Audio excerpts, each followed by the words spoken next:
तो कैसी तेरी खुशगर्जी कि आपने लास्ट एपिसोड पर देखा था कि शेरू महक को मारने के लिए उनके घर पर आता है, लेकिन महक और शमशेर इसको देख लेते हैं, जिस पर शेरू अपनी पिस्तौल निकाल कर महक की तरफ करता है और शमशेर उसको कहता है कि अगर तुमने महक को नुकसान पहुंचाने की कोशिश की तो मैं तुम्हें कत्ल कर दूंगा। जिस पर शेरू अपनी बंदूक शमशेर के पास फेंकता है और उसको कहता है कि मैं यहाँ पे आपके कत्ल के इरादे से नहीं आया था। फिर शमशेर और शेरू बैठ जाते हैं और ये शेरू सारी बात शमशेर को बताता है, जिस पर शमशेर कहता है क्या तुम्हें यहाँ पे बाबा साहब ने भेजा है? वो कहता है जी मुझे यहाँ पर बाबा साहब ने भेजा है। जिस पर शमशेर शेरू से कहता है कि क्या तुम कोर्ट में बाबा साहब के खिलाफ बयानी दोगे?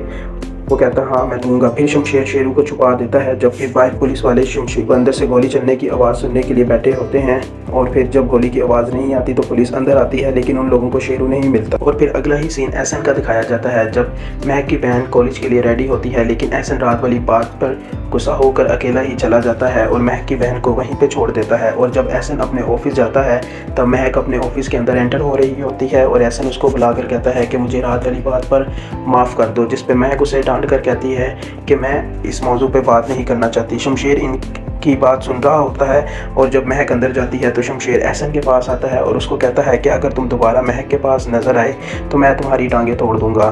फिर अगले ही सीन में दिखाया जाता है कि शमशेर अपने बाबा के घर जाता है और उनसे कहता है कि आपने महक को नुकसान पहुंचाने की दोबारा कोशिश की है, लेकिन अगली बार अगर आपने दोबारा महक को नुकसान पहुंचाने की कोशिश की तो मेरे से बुरा कोई नहीं होगा, हर एक इंजाम आपको ही भुगतना पड़ेगा, इसलिए अब महक को नुकसान पहुंचाने की कोशिश मत करिएगा।